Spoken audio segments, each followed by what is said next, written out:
बिस्मिल्लाहिर्रहमानिर्रहीम वल्लज़ीना ऊतुल इल्म दरजात वक़ाल तआला अल्लज़ी खलक़ल मौत वल हयात लियब्लुवकुम अय्युकुम अहसनु अमला सदक़ल्लाहुल अज़ीम।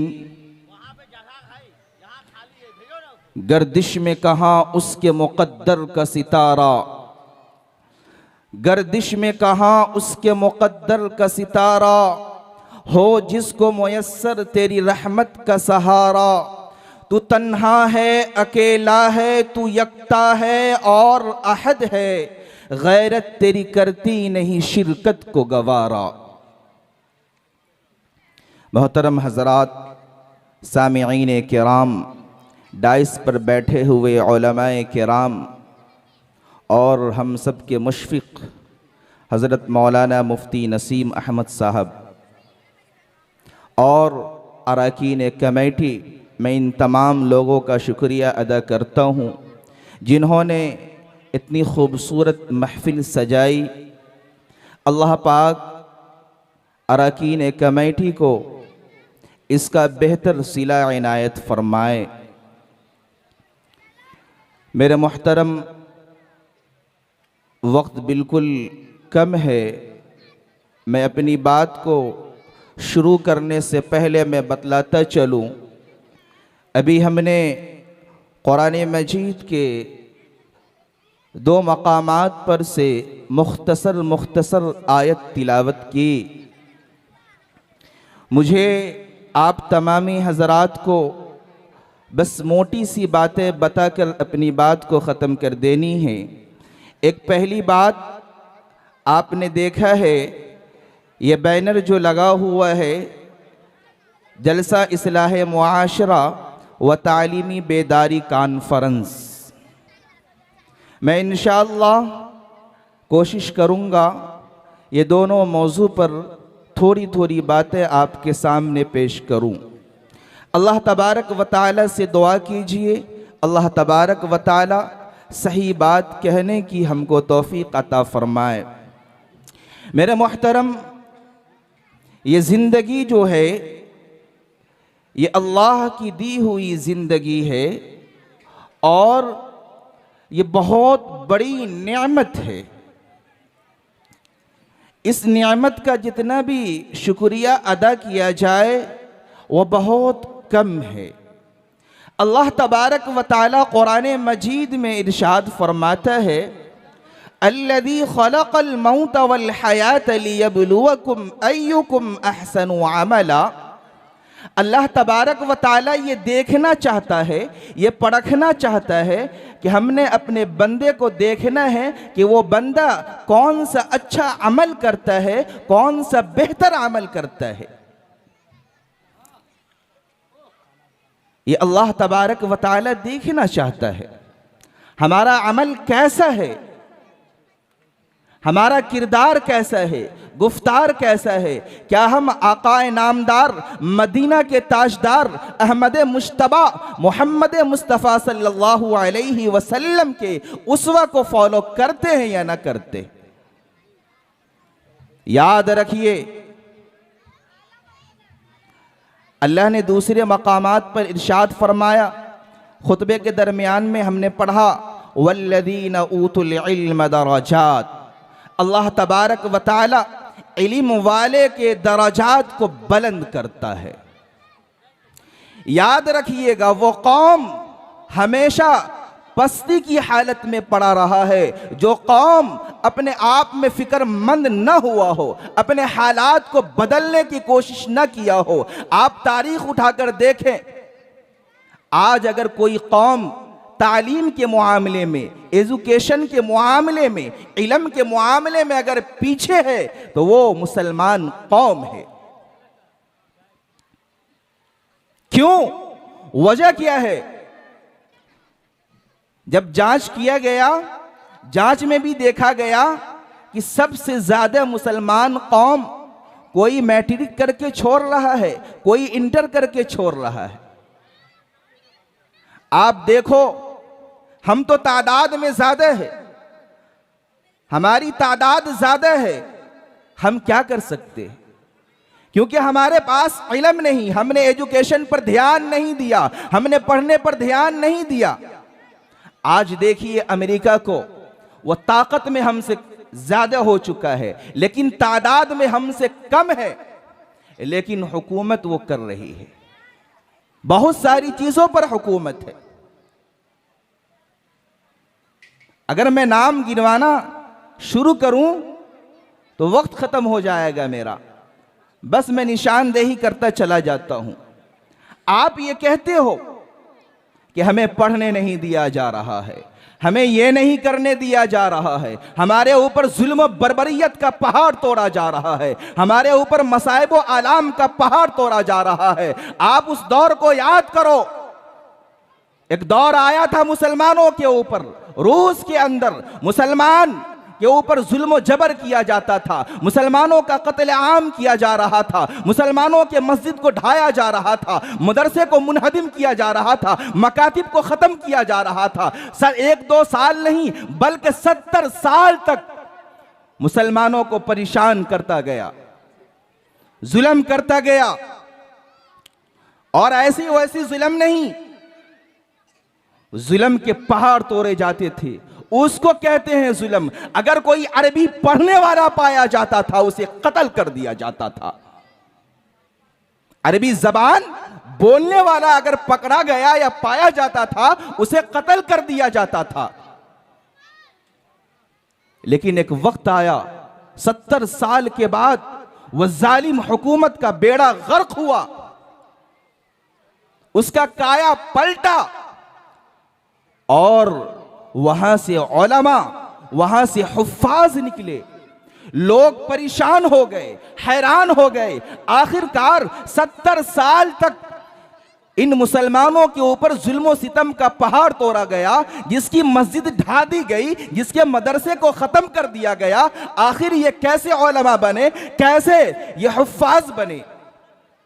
पता चला, पूछा गया कि भाई बताओ तुमने आलिम को कैसे तैयार किया, तुमने हुफ्फाज को कैसे तैयार किया?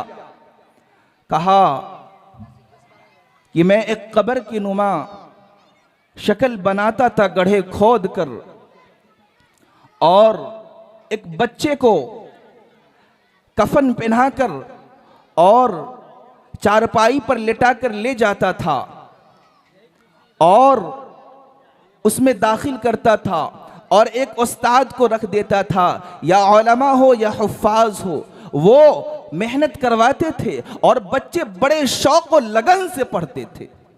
और यहीं पर बस नहीं किया जाता था, बल्कि घरों के अंदर जब तालीम होती थी, उस घर के बाहर, उस घर के दीवार पर गंदी गंदी तस्वीर लटका दी जाती थी, ताकि कोई पहरेदार आए, कोई पुलिस वाले आए, कोई जो तख्ता नशी थे, जो जालिम हुक्मरान के मानने वाले थे, वो लोग आए तो देखे कि यहां पर गंदी तस्वीर लगी हुई है, यहां पर कुरान का तालीम नहीं होता होगा। क्या ऐसी हालत हमारे ऊपर आन पड़ी है? बिल्कुल नहीं आई है। याद रखो, वो वक्त था, वहां से 70 साल तक मुसलमानों के ऊपर जुल्म जबर किया गया था, लेकिन ऐसे उलमा पैदा हुए, ऐसे हुफ्फाज पैदा हुए जिसका कोई मिसाल नहीं है। आपने क्या किया? आप अपनी जिंदगी के अंदर क्या कर रहे हो? आप किस रुख को इख्तियार कर बैठे हो? आप की निगाहें कहां पर जमी हुई है? आज हम दुनिया की हिर्स को पूरा करते हैं, दुनिया की लालच को पूरा करते हैं, दुनिया की तमाम चीजों को पूरा करते हैं, लेकिन अगर हम पूरा नहीं करते हैं तो अल्लाह तबारक व तआला की शरीयत, अल्लाह तबारक व तआला और हुजूर सल्लल्लाहु अलैहि वसल्लम की शरीयत को पूरा नहीं करते। क्यों? वजह क्या है? एक साहब सऊदी अरब गए और एक जमात वाले थे, जमात की शक्ल जाती है, और उसमें एक नौजवान लड़का था और वो कभी जमात में नहीं गया था, बिल्कुल नहीं गया था। जबरन अमीर साहब और उसके जितने साथी थे उन्होंने खड़ा कर दिया कि भाई आज मगरिब के बाद तुम्हारी बारी है, बयान करना है।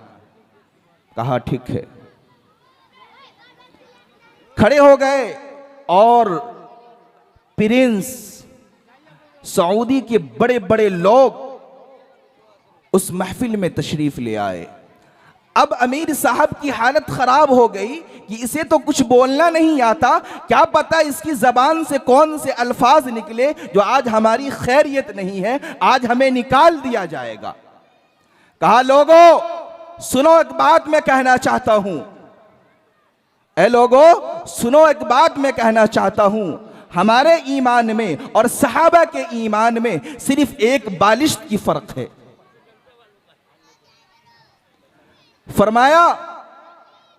पहले फरमाया कि हमारे ईमान में और सहाबा के ईमान में कोई फर्क नहीं। दूसरी मर्तबे में फरमाया हमारे ईमान में और सहाबा के ईमान में एक बालिश्त की फर्क है। जब ये बात उसकी जबान से निकलती है, अमीर साहब परेशान हो जाते हैं कि पता नहीं ये प्रिंस बैठा हुआ है, हमारी खैरियत छोड़ेगा या न छोड़ेगा, हमारी हालत क्या होगी। कहा, सुनो सुनो, हमारे ईमान में और सहाबा के ईमान में एक बालिश्त की फर्क है। कहा, वो कैसे। कहा, सहाबा का जो ईमान था वो दिल में था और हमारा जो ईमान है वो जुबान के ऊपर है। सहाबा जो किया करते थे वो दिल से किया करते थे, हम जो करते हैं वो जुबान से करते हैं।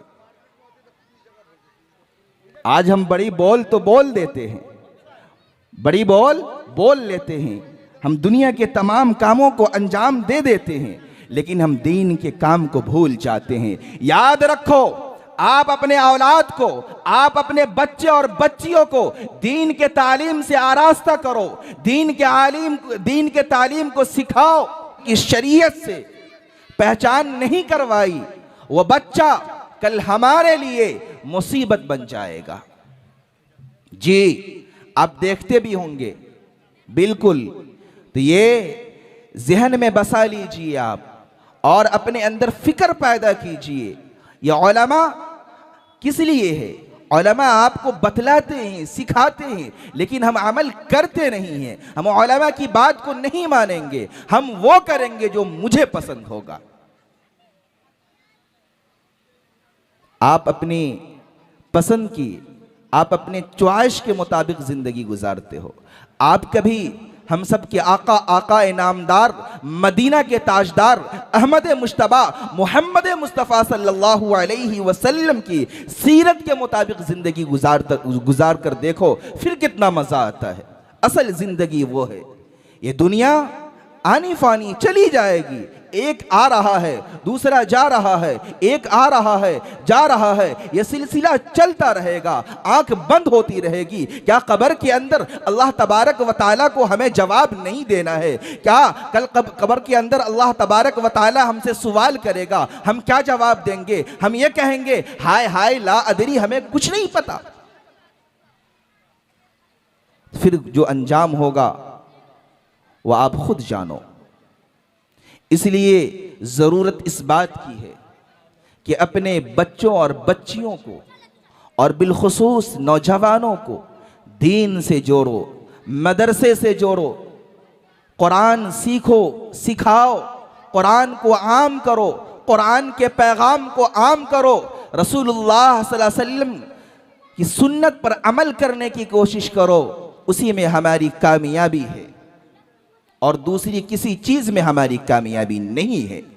मैं एक बात बताकर अपनी बात को खत्म कर दूंगा। एक नौजवान था, बड़ा मुत्तकी और परहेजगार नौजवान था, बड़ा मुत्तकी और परहेजगार नौजवान। वह तहज्जुद पढ़ता था, तहज्जुद उसकी कभी नागा ना होती थी। एक वक्त आया जो कुछ दिनों से मस्जिद से गायब नजर आ रहा था। हजरत उमर का जमाना था। हजरत उमर ने पूछा वो नौजवान कहाँ चला गया? और हजरत उमर रज़ी अल्लाह ताला अन्हु उससे बहुत ज़्यादा मोहब्बत करते थे, इस वजह से कि ये नौजवान दीन से जुड़ा हुआ है, ये नौजवान तहज्जुद गुजार है, ये नौजवान नमाज का पाबंद है, इस वजह से मोहब्बत करते थे। पता चला कि वो नौजवान बीमार है। कहा क्यों, वजह क्या?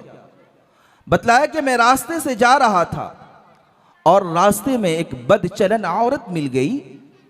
उन्होंने कहा कि ए नौजवान, तुमसे हमें ज़रूरी काम है, तुम आओ मेरे पास। और तरह तरह की बहाना पेश की। वो नौजवान चला गया ज़रूरत समझ के कि हो सकता है इस खातून को हमसे कोई ज़रूरत होगी, कोई काम करवाना होगा। वो नौजवान जाता है। जाने के बाद वो बदचलन औरत कहती है, ए नौजवान, तू बड़ा हसीन और जमील है, तू बड़ा खूबसूरत है, तुम्हारा चेहरा मेरे दिल के अंदर भा चुका है, इसलिए मेरा जी चाहता है मैं तुझसे जिना करूं। वो नौजवान ये बात को सुनता है। सुनने के बाद कुरान मजीद याद आ जाता, कुरान मजीद याद आ जाता और वो नौजवान सोच में पड़ जाता है। जब कुरान मजीद याद आता है, कुछ देर के बाद वो बेहोश हो जाता है। और वो औरत उस नौजवान को अपने घर से खींचकर बाहर कर देती, दरवाजे से बाहर कर देती। उसके वालिद को पता चलता है, उसे घर ले जाया जाता है और घर पता मालूम किया जाता है कि बता बेटा, तुझे क्या हुआ था, कौन सी आफत, कौन सी मुसीबत आन पड़ी थी, तू उस बदचलन औरत के दरवाजे पर लेटा हुआ था। कहा, अब्बा हुजूर, हमें किसी बहाने से बुलाया गया है और हमें किसी जाल में फंसाया गया है। मैं उसके घर गया, फिर वो नौजवान खातून, वो भी हसीन व जमील थी, अपना इरादा हमारे सामने जाहिर की, मेरा होश उड़ गया। फिर वो दोबारा उसके जहन में ये बात जब आई, वो नौजवान फिर बेहोश हो जाता है और बेहोश होने के बाद उसके बाद होश नहीं आता, वो मर जाता है।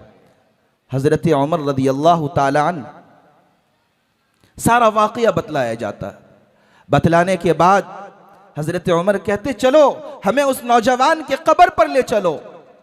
वो नौजवान के कब्र पर ले जाया जाता है और हजरत उमर बशारत सुनाते हैं, ऐ नौजवान, अल्लाह तबारक व तआला ने तुम्हारी गुनाहों को मुआफ फरमा दिया और तुझे 2 जन्नत अता फरमाया है। वलिमन खाफ मकाम रब्बिही जन्नतान। ऐ नौजवान, अल्लाह तबारक व तआला तुम्हें मुआफ फरमा कर, अल्लाह तबारक व तआला की हैयत, उनका डर, उनका खौफ तुम्हारे दिल में, दिमाग में समा गया है। इस वजह से अल्लाह तबारक व तआला तुझे 2 जन्नत अता फरमाया। अल्लाह तबारक व तआला कब्र के अंदर से कुव्वत गोयाई अता फरमा देते हैं। वो नौजवान कहता है कि अता फरमाएगा नहीं, बल्कि हमें 2 जन्नत मिल चुका है।